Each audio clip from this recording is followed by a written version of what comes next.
안녕하세요.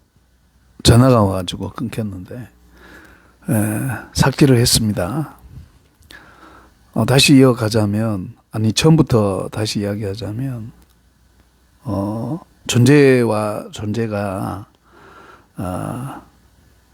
만나서 관계를 가지잖아요. 그러니까 태어나면서부터 주어진 관계, 그리고 태어나서 만들어진 관계, 이렇게 이야기할 수 있는데,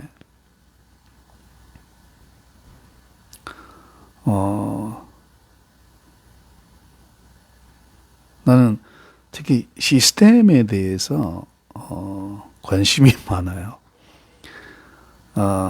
하나님의 시스템과 인간의 시스템이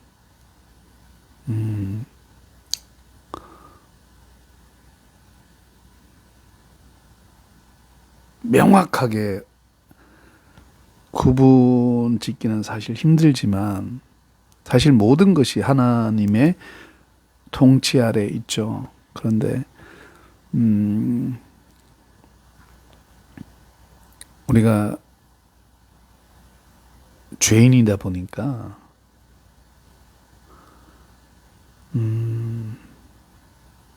경우에 따라서 좀 다를 수 있는데,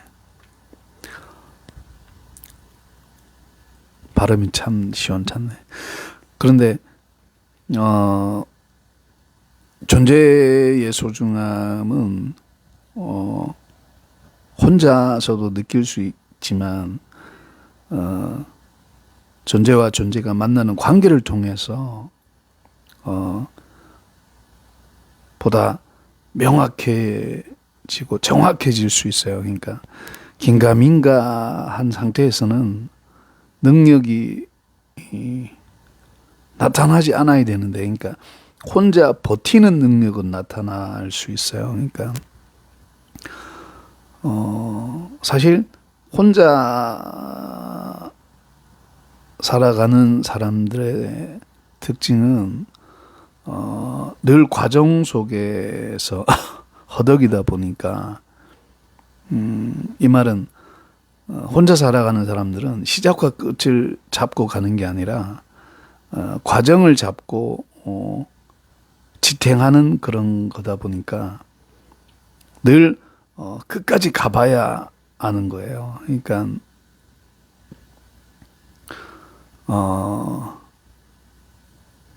시작과 끝을 붙잡고 간다는 건 관계를 붙잡고 가는 거예요. 그러니까 크게는 창조주 하나님과 우리와의 관계. 그러니까 인간이 하나님 없이는 우리가 단 한순간도 살 수 없어요. 우리가 살아가는 모든 것은 하나님께서 주시는 은혜로 살고 있는데, 내가 느끼는 그런 안타까움은, 하나님이 일반 은총으로 주신 것들이 너무너무 많은데, 예수 믿는 사람들은 당연히 특별 은총으로 구원을 받았기 때문에 일반 은총을 좀 무시할 수 있어요. 그런데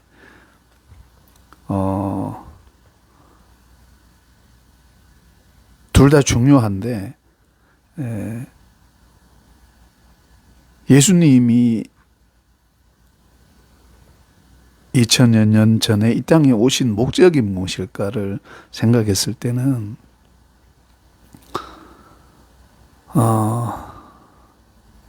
삼위일체 하나님의 어떤 그런 존재론적 혹은 경륜적인 것을 봤을 때는 삼위일체 하나님 중에 우리가 제일 먼저 만나게 된 분은 성령 하나님이죠. 그러니까 성령 하나님을 만나게 되면서 예수 그리스도가 나의 주님이란 걸 고백하게 하시고, 예수님이 당신의 아버지라고 하셨던 그 야훼 하나님, 이스라엘의 그 야훼 하나님을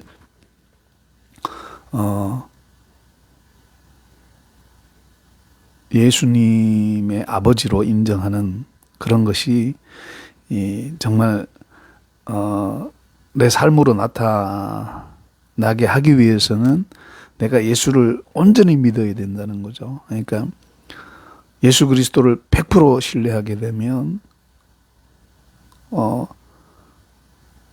예수님의 아버지를 더 정확하게 알 수 있잖아요. 그러니까 신약 성경을 온전히 알아야 구약을 해석할 수 있고 이런데, 우리는 이게 막 뒤죽박죽이 되어 있는 거예요. 그러다 보니까 예수가 말씀하신 게 뭘까라는 그런 생각보다는 저마다 자신들의 생각으로 예수님의 어떤 그런 것들을 희석해 나가는 그런 잘못들을 많이 하는 거죠. 내가 그런 게 너무 싫은 거예요. 그러니까 언행일치가 너무너무 안 되는 그런 것들을 보면서 내 자신에 대한 그런 안타까움을 많이 느껴요.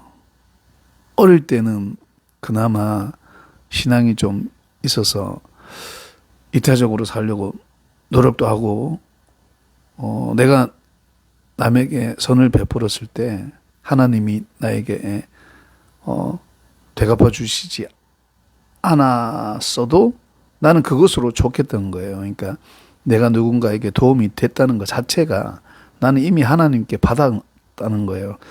내가 남에게 선을 베풀 때 행복했으니까 그 행복으로 된 거지, 내가 이만큼 선을 베풀었으니까 하나님 세리 밟아 주십시오, 이런 믿음은 애시당초 아니었어요. 이렇게 그래서 나는 옛날에 내가 하나님 조건 없는 사랑을 드리고 싶어서 이렇게 버티는 건데, 진짜 내가 주님 위해서 이렇게 했는데 아무것도 안 주시네요 이러면서 하나님 좀 너무 하시는 거 아닙니까? 이런 어처구니 없는 그런 기도도 했는데, 왜 하나님이 모르시겠어요? 알게 모르게 다 심은대로 거두게 하시는데, 내가 원하는 거는 내 혼자 버티는 것이 아니라, 내 혼자 버티는 건 언젠가는 한계에 부딪히게 돼요. 근데 이거에 관심이 없어. 그러니까 지금 살아가는 사람들은 정말 어마무시한 축복을 누리고 있으면서도 그 축복에 대한 감사함을 모르는 거야. 특별 계시로 구원받은 우리는 그 특별 계시를 통해서 주어지는 어마무시한 일반 계시에 대한 감사함을 알아야 하나님이 원하시는 시스템이 무엇인지,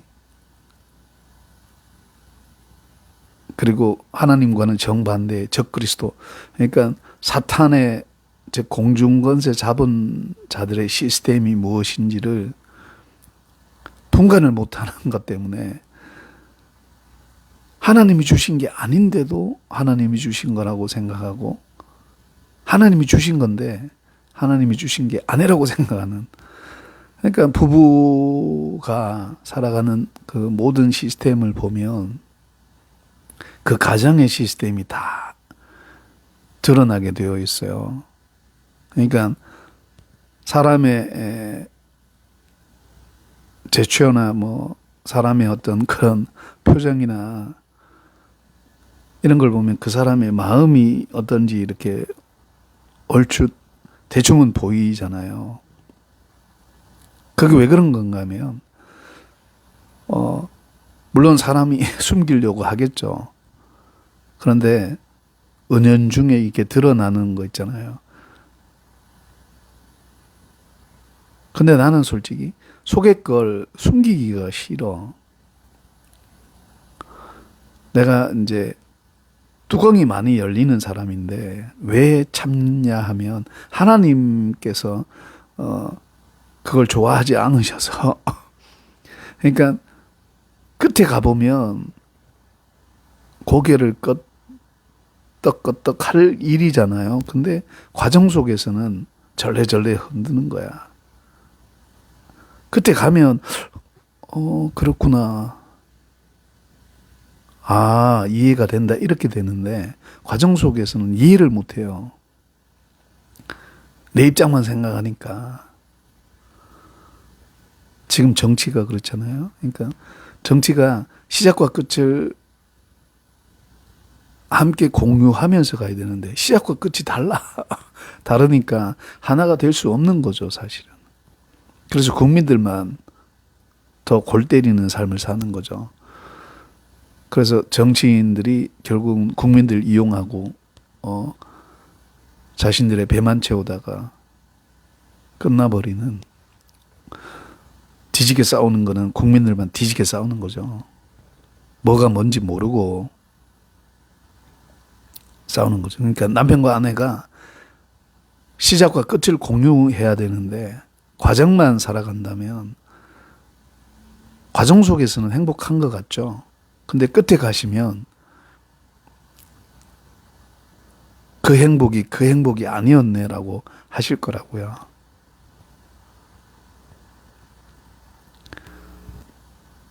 과정은 아무리 버티어도 시작과 끝을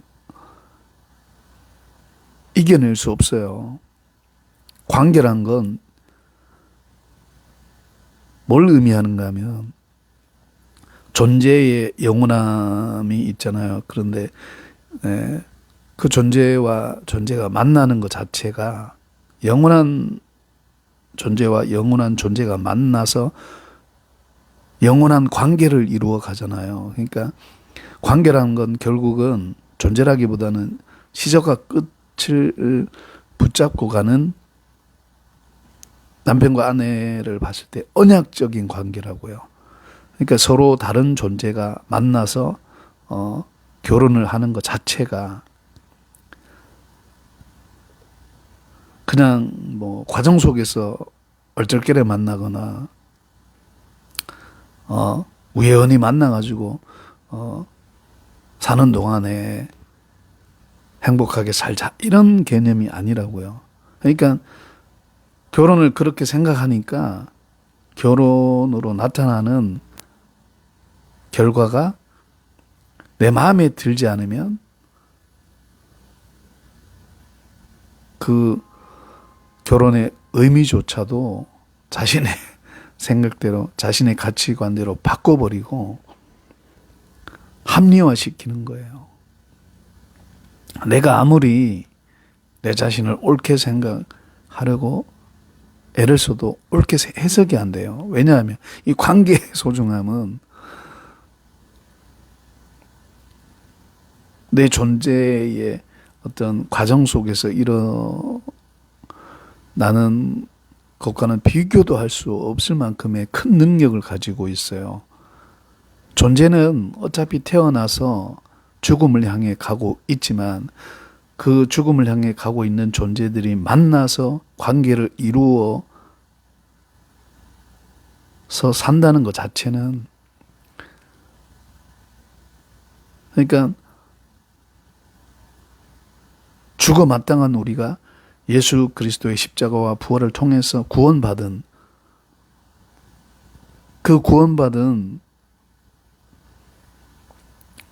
그 첫사랑의 감격을 계속 유지하면서 간다는 게 쉽지가 않잖아요. 결혼도 똑같아요.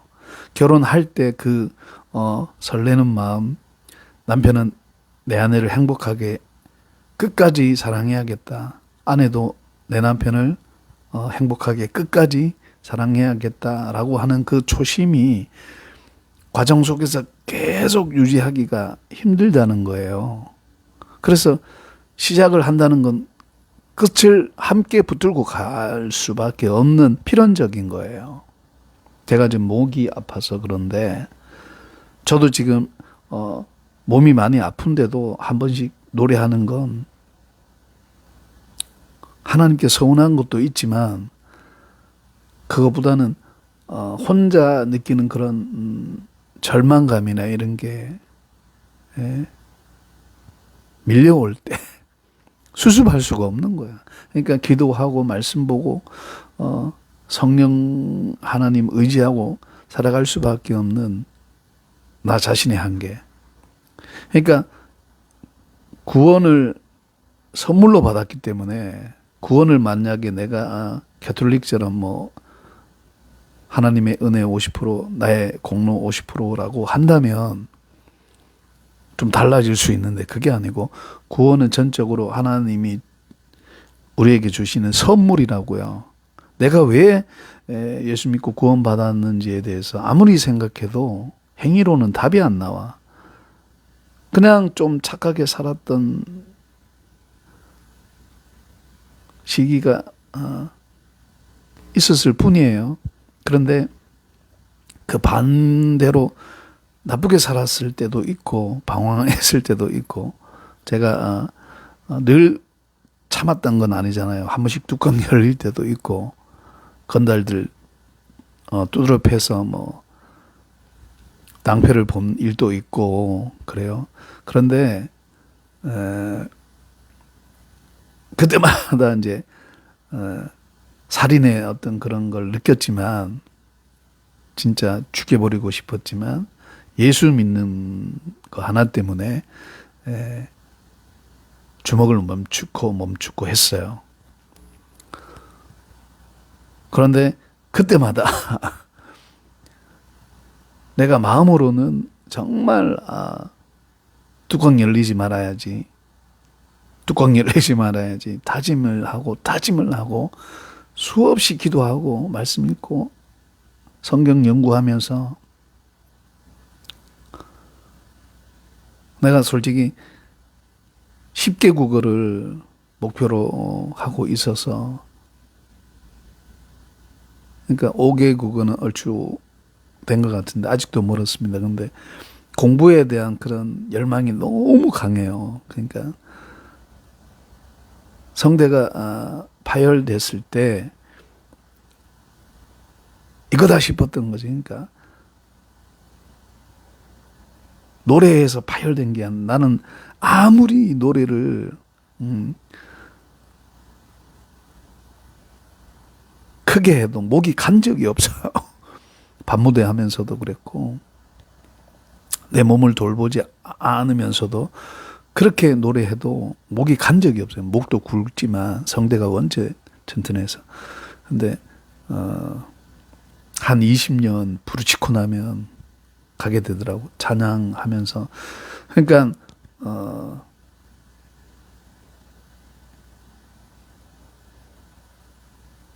하나님의 어떤 그런 안타까움이 이미 성경에 다 나와 있어서 특히 예수 그리스도께서 이 땅에 오신 목적과 그분이 원하시는 삶을 살아가기 위해서는 몸부림치는 거 있잖아요. 그런 거. 이해되시죠? 그래서 몸부림을 치다 보니까 한계를 느끼는 거야. 그러니까 성령께서 네 혼자 안 되지라고 하시는 그런 거. 내가 예전에는 성령님 좀 가만히 계십시오. 내가 한번 해보겠습니다. 아니 예수를 안 믿어도 저렇게 거룩하게 사는데 우리가 예수님을 믿는 주의 종들인데 우리의 삶이 왜 이렇게 개차반이고 왜 이렇게 엉터리일까요? 남을 보면서 느낀 게 아니라 처음에는 남을 보면서 느꼈죠. 그런데 점점 더 성령께서 내 자신의 삶을 여과 없이 드러내시는 거예요. 다 폭로를 하시는 거야. 그러니까 집사 때나 전도사 때나 지금 목회자 후보 생일 때나 영락 없는 거지. 그러니까 성경을 파면 팔수록 내 죄가 여과 없이 드러나요. 남을 비판하고 싶어도 비판할 수가 없어. 어릴 때 이 새끼야 뒤질래 이러면서 저는 진짜 빨랐습니다. 그런데 아니 빨라질 수밖에 없어요. 내보다 등치 큰 녀석들을 상대하려면 내가 못 이겨. 그러니까 빨라야 돼.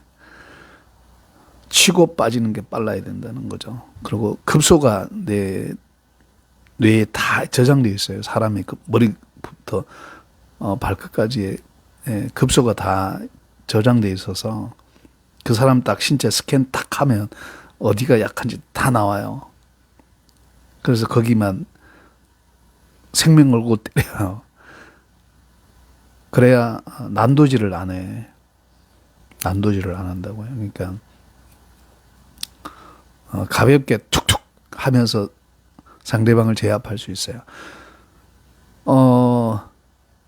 그러니까 이제 이론으로만 그런 게 아니라 실제로도 그런데 제가 써먹지를 않아요. 그냥 운동을 위해서 이제 갖고 있는 테크닉이지 내 자신을 변화시켜 나가기 위한 몸부림이야. 그러니까 내 속을 변화시키기 위해서 말씀과 기도와 운동이 늘 따라가요. 그러니까 그런 거라 생각하시면 이해를 할 수 있어요. 그러니까 내가 뭐 운동하는 모습을 이렇게 찍어서 이렇게 보여주는 건 남들 보라고 하는 게 아니라 내 혼자 있으면 옛날만큼 운동을 안 해요. 그러니까 나이가 50 넘고 이렇게 늙어가다 보니까 나보다 연세 드신 분들도 있겠지만 제가 본 나이가 좀 많아요. 근데 나이가 들면서 느껴지는 그런 거 있잖아요. 그러니까 혼자 계속 버티는 거야. 원래는 하나님이 내 짝을 만나게 해주실까 엄청 기도하고 설레는 마음으로 기다리지만 연말이 되면 영락 없는 거야. 지금 12월 달 마지막 달이 가고 있는데 또 내년에 기대하죠. 그럼 또 내년에는 내 혼자 쓸쓸히 성탄절을 맞이하는 그런 거. 그러니까 정말 현실적으로 답답한 일이야. 그러니까 그런 면에서 내 혼자 이렇게 버틴다는 게 지금은 내 자신이 핑계할 수도 있잖아요. 예를 들어 하나님이 내 짝을 만나게 해주셔서 지금까지 나에게 주실 축복을 미루고 있으셨는데 내가 예전에 기도한 것처럼 하나님 내 짝을 만나면 그러니까 내 아내를 만나게 되면 그때서 복을 주시면 제가 제 아내를 위해서 최선을 다하겠습니다. 그리고 아내를 사랑하니까 주변을 둘러볼 거 아니에요. 그러니까 이웃들을 먼저 챙기기 전에 친구들을 먼저 챙기고. 그러니까 지금은 제가 유튜브로 예전에는 페이스북으로 이제 복음을 전하라고 하셔서 누가 듣겠습니까? 이러면서 그 전에는 이제 일산 전 지역을 돌아다니면서 제가 뭐 시골에 가든 어디를 가든 복음을 하루에 한 4시간씩 전했는데 어느 날 기도하는데 페이스북으로 복음 좀 전해라 해서 누가 듣겠습니까? 내가 이 페이스북을 소통하는 용도로 쓰는 게 아니라 내가 너무 힘드니까 내 하나 간수하는 용도로 페이스북을 쓰는데 이거 뭐 소통이 됩니까? 이러면서 누가 봅니까? 이러면서 그래서 뭐 좀 불평불만도 했는데 어찌되었건 간에 말씀 올리고 뭐 이런 거 있잖아요. 그런 건데 일단은 내가 주님을 위해서 수고했던 건 천국 가서 많이 받을 거예요. 그러니까 내가 자랑을 굳이 하고 싶지가 않아. 근데 내가 예수 믿고 살아가면서 느끼는 고난과 환난과 이런 것들 있잖아요. 이거는 어떻게 보면은 내가 예수님을 잘 믿었다라는 증거일 수도 있어요. 내가 예수님께 더 가까이 가면 갈수록 사탄은 더욱 더 강하게 나를 옥죄어오고 공격을 해요. 그러니까 신앙이 좋으면 시스템도 착착착 갖춰질 것 같은데 상반되는 게 있다고요. 그래서 믿음의 선진들이 영광을 받기 위해서 고난도 함께 받았듯이 사도 바울의 삶을 보면 알 수 있잖아요. 엄청나게 뭐 사도로서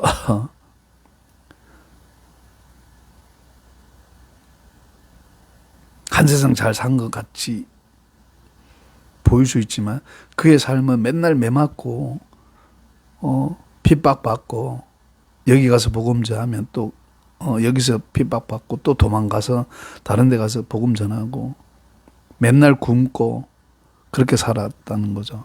그러니까 그렇게 살았어도 행복하게 복음 전하고 했던 게 성령께서 함께 하셨기 때문에 사도 바울이 견뎌냈다라고 하는 거죠. 그래서 내가 남자의 정욕 하나 못 이겨서 추태를 부리는 그런 목회자들 뿐이겠어요. 성도들한테 야단은 못 치겠고 내 삶을 봤을 때는 나도 지금 간신히 버티기 때문에. 근데 사실 성령님의 도우심이 아니면 안목의 정욕, 이생의 자랑, 육신의 정욕은 못 이깁니다. 근데 이겼다라고 착각하는 건 과정 속에 있으니까 그래요. 끝까지 가면 못 이깁니다. 사도 바울이 오라 공고한 자로다. 그게 바로 그런 이야기예요. 인간으로서는 그 어떤 노력으로도 구원에 이룰 수 없어요. 예수님 만나야 가능한 일입니다. 그래서 내가 영적 체험이 많아서 그것을 다이렉트로 이야기하면 좀 엉뚱하게 생각할 수가 있어서 사도 바울이 그랬잖아요. 셋째 하늘까지 갔다 온 걸 연중에 이렇게 이야기하면서 지나치게 생각할까 여기서 그만한다라고 하는 것처럼 내 영적 체험이 중요한 게 아니라 예수님이 중요하기 때문에 그분의 말씀이 무엇인지 더 연구하고 더 깨닫고 내가 삶으로 살아가도록 몸부림을 쳐보면서 이게 이렇구나 저렇구나 해서 신학적으로 성경적으로 이렇게 서기하고 설교 하나 만드는 게 쉽지 않잖아요. 그러니까 내가 전도사 때도 목이 가서 오늘해가지고 설교는 못했지만 그 마음 속에는 그런 마음이 있었다고요. 밤새도록 주경야도 가면서 교회 하나 살려보겠다고 전도하고 다녔는데 나는 같이 사역했던 지금 목사님 되신 두 전도사님께 엄청 야단을 쳤어요. 전도를 그렇게 우습게 하면 어떡하냐 이러면서. 그리고 또 참 어떻게 보면 뭐 지난 이야기지만 그런 건데 그러니까 시스템에 익숙해져 버리면 나중에 죽음 앞에 가서도 시스템이 하나님으로 착각하는 그런 오류에 빠졌구나라고 자기가 자기 발등 찍을 날이 와요. 하나님은 시스템이 아니라 그 시스템을 만든 분이라고요. 하나님은 영이시다고 할 때 성부와 성자와 성령 삼위일체 하나님의 그 능력은 오로지 예수 그리스도를 통해서 가능한 거라고요. 근데 그 예수 그리스도를 통해서 가능한 게 제자들은 예수님을 직접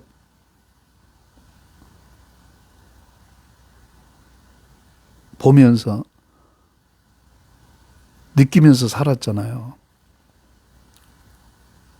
근데 우리는 그게 아니에요. 예수님을 본 적이 없어요. 내가 어릴 때 예수님 봤습니까? 못 봐서. 그러니까 성령께서 찾아오셔서 예수가 그리스도라고 하시는 것을 믿게 하셨다고요. 내가 믿고 싶습니다, 예수님 해서 믿은 게 아니고 예수를 믿게 하신 분이 계시는데 그분이 성령 하나님이라고요. 그래서 그분은 또 다른 보혜사로서 첫 번째 보혜사는 예수님이고 두 번째 보혜사로서 우리에게 하나님 아버지를 알게 하시는 분인데 성령님은 예수를 알게 하시고 예수님은 아버지를 알게 하시는 그런 삼위일체 하나님의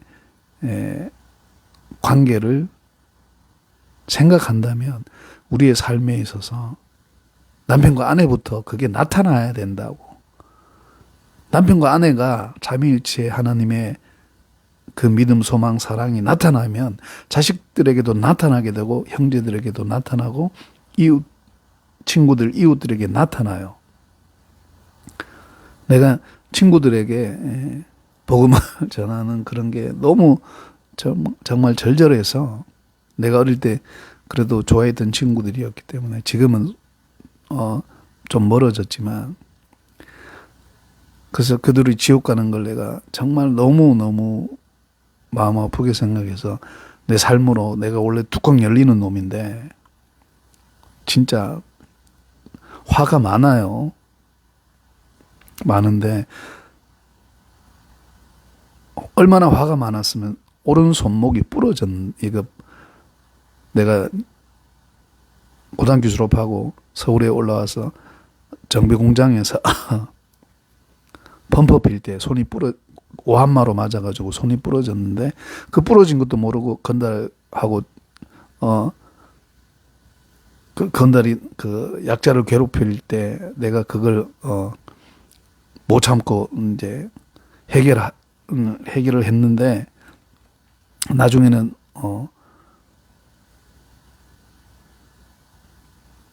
그 친구가 사과를 했는데 내가 분을 못 참고 사람에게는 못 때리니까 내가 예수 안 믿었으면 영을 죽는 날이다 이러면서 했지만 그래서 나중에 예수 믿겠다고 했지만 그러니까 그래서 내가 너무 화가 나니까 부러진 것도 모르고 그냥 때렸는데 또 부러진 거야. 그래도 치료 안 했어요 나는. 그러니까 자랑이 아니라 내가 타고난 그 어떤 선친계 받은 기질이 아무리 건달 기질이라도 하나님이 나를 통제하고 계시니까 내가 어떻게 할 수 없는 거잖아요. 그러니까 그런 의미에서 좀 생각한다면 친구들이 나를 보고 정말저렇 원래 착한 놈이 걔들은 원래 나를 착하게 봤겠죠. 근데 항상 나를 착하게 만들어 가시는 그러니까 나를 회초리 들고 때리셨던 선친처럼 우리 하나님도 날 징계하시고 내가 뭐라도 잘못하면 여과 없이 징계를 받아요. 그러니까 그 징계 받을 때 그 매가 내가 당연히 맞아야 되는 거였기 때문에 감사하게 받고 다시는 그런 짓을 안 하기 위해서 이제 노력하는 거죠. 하나님 왜 때리십니까? 이렇게 대드는 게 아니라 맞을 짓을 했기 때문에 내가 잘 알기 때문에 하나님이 그걸 말씀을 통해서 깨닫게 하시니까 죄송합니다 하고 하는 이런 것 때문에 겸손하게 그나마 버티는 거라고 보시면 돼요. 그래서 남편과 아내분들에게 나는 너무너무 하고 싶은 말이 많아. 그렇게 많은 능력을 하나님께 받았음에도 그거를 개발하지 않는 걸 보면서 뚜껑이 열린다는 거죠. 개발 좀 하시고 많이 벌면 많이 나눌 수가 있잖아요. 나는 조금밖에 못하니까 혼자 버티는 거잖아요. 그래서 천국 가면 상급이 많을 수도 있어. 나는 네한테 준 게 별로 없는데 너는 이렇게 많은 걸 해왔냐. 하나님 무슨 소리입니까? 내가 주님께 언제 드렸습니까? 나는 네가 어제 한 일을 옛날에 한 일을 알고 있다 이를. 그러니까 지금 내가 스트레스 받는 건 옛날하고 옛날 신앙과 너무 갭이 차이가 많이 난다는 거지. 20대 때 교회 주보 들고 교회 전도지 들고 지하철 다니면서 전도했던 거.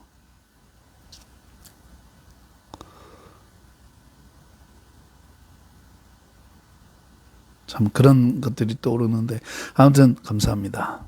제가 정말 몸부림을 치고 있어요. 결혼 할 수 있도록 기도해 주시고 소개 좀 해 주셔서 좋겠습니다.